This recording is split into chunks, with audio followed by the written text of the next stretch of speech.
Menyesal? Nyesal kali Pak. Hah? Nyesal. Nyesal Pak. Kenapa kamu tega kamu nusuk orang tuh? Karena terpaksa. Tempat tidur dalam kondisi sudah tidak bernyawa. Kemudian status korban, beliau almarhum karyawan Bank Mandiri Kutel Tuban sebagai teller. Kemudian pada korban ditemukan luka tusuk, ya, luka tusuk ada 8 tusukan, di mana dari 8 tusukan ini 2 di dada sebelah kiri tusukan, 2 tusukan di dada sebelah kanan, kemudian 2 tusukan di leher dan 2 tusukan di perut kanan. Kemudian selain 8 tusukan tersebut ada luka terbuka sebanyak 13 luka, yaitu di lengan atas ada 1 luka, paha kiri 2 luka, kemudian telapak tangan kanan 1 luka, lengan kanan atas 3 luka, punggung 6 luka. Kemudian selain itu ada juga luka lecet sebanyak 4 luka. Jadi ada di batang hidung berbentuk garis muka ada 1 luka, kemudian tungkai bawah kanan sisi ada 1 luka, lengan bawah kanan sisi depan ada 2 luka. Jadi totalnya ada 19 luka, baik itu luka tusukan, luka terbuka lainnya maupun luka lecet. Kemudian barang-barang milik korban yang hilang ada 1 unit sepeda motor Honda Scoopy warna merah, ya, DK 3114 KR. Kemudian 1 tas selempang yang berisikan buku tabungan Bank Mandiri, dompet yang berisikan surat-surat ATM, KTP milik korban. Lanjut, pada hari Kamis malam, ya, kita berdasarkan bukti-bukti yang kita dapat di TKP bersama tim Polda Resmob Polda Bali, kemudian Resmob Polresta Denpasar dan Polsek Denpasar Barat, ya, kita berhasil melangkap pelaku berinisial PAH, laki-laki, tempat tanggal lahir Bayuning 30 Agustus 2006. Jadi pelaku ini masih berumur 14 tahun. Agama Hindu, pekerjaan buruh bangunan, alamat sementara di Jalan Kertanegara Gang Widoda, yaitu persis di belakang rumah korban.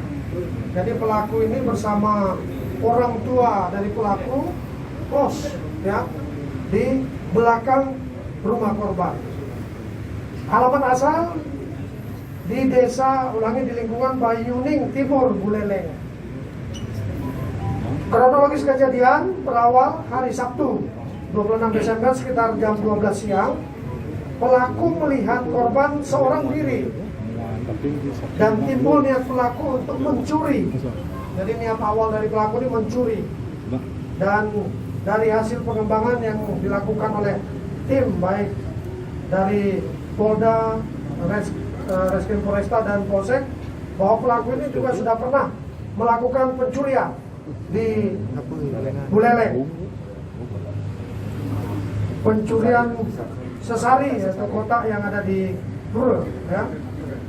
Kemudian Minggu tanggal 27 Desember 2020 sekitar jam 4 sore, pelaku melaksanakan niatnya dengan cara dia mengambil pisau dapur milik orang tua pelaku. Kemudian pelaku berjalan kaki, ya, mengitari, karena itu tadi di belakang rumah dari korban, dia mengitari ke TKP berjarak kurang lebih 25 meter.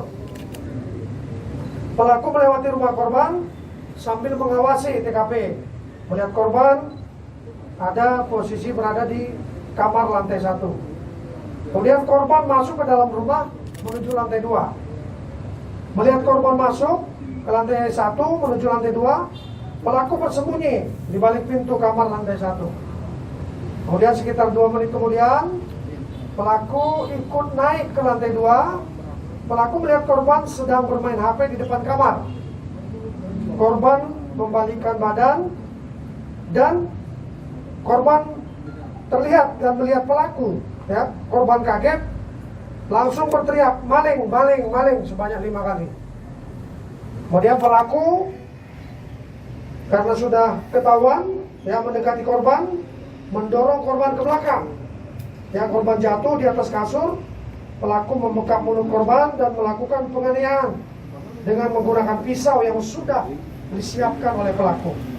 Jadi sekali lagi, pisau ini sudah disiapkan dari rumah pelaku sendiri. Kemudian korban sempat melakukan perlawanan. Jadi korban merebut pisau tersebut, ya, dari pelaku dengan cara menusuk lengan kiri pelaku. Jadi pelaku juga ada mengalami luka, ya, di lengan kiri. Nah, dan di tangan, di telapak tangan, ya. Kemudian setelah korban tidak berdaya, pelaku kembali merebut pisau dari korban. Kemudian setelah korban tidak berdaya, pelaku langsung meninggalkan korban. Pelaku turun ke lantai 1 mengambil sepeda motor Honda Scoopy, ya. Kemudian meninggalkan TKP langsung menuju ke Singaraja. Jadi dia langsung balik ke Singaraja, ya. Kemudian teman-teman, pada hari Senin tanggal 28 Desember sekitar jam 9, tim Resmob, tim Treskrim Polda Bali, Resta dan Polsek Denpasar Barat, ya, setelah mendatangi TKP, kemudian melakukan penyelidikan, ya, dan didapat beberapa data-data, ya, sehingga tanggal 31 Desember sekira pukul 00.40, ya, bertempat di Pelabuhan Penimbangan Singaraja, Buleleng, berhasil melakukan penangkapan terhadap pelaku. Berikut mengamankan barang bukti dan BB tersebut dibawa ke Polresta untuk diproses. Jadi barang buktinya yang sudah diamankan ada 1 buah celana panjang jeans merek Codexion, ya. Ini celana ini yang digunakan oleh pelaku, ya, masih ada bekas darah di celana. Saat ini semua barang bukti kita mintakan pemeriksaan di laboratorium forensik. Kemudian juga ada baju kaos oblong, ya, milik pelaku yang juga digunakan, masih ada bercak darah. Kemudian 1 unit sepeda motor Honda Scoopy warna merah DK 3114 car milik korban. 1 buah helm warna putih yang tadi, ya. Helm ini milik korban juga nih, merek Iglo, ya, ditemukan pada pelaku. Kemudian 1 buah tas lempang, ini tas lempang milik korban, ya, warna putih berisikan dompet, surat-surat lainnya milik berharga milik korban. Kemudian 1 kain serbet berisi bercak darah di TKP, ada di TKP, ya. Kemudian 1 buah pisau gagang kayu yang ditemukan di TKP, ya, ini dia, ya, yang tadi. Dan ini ada BB pakaian korban yang diambil pelaku.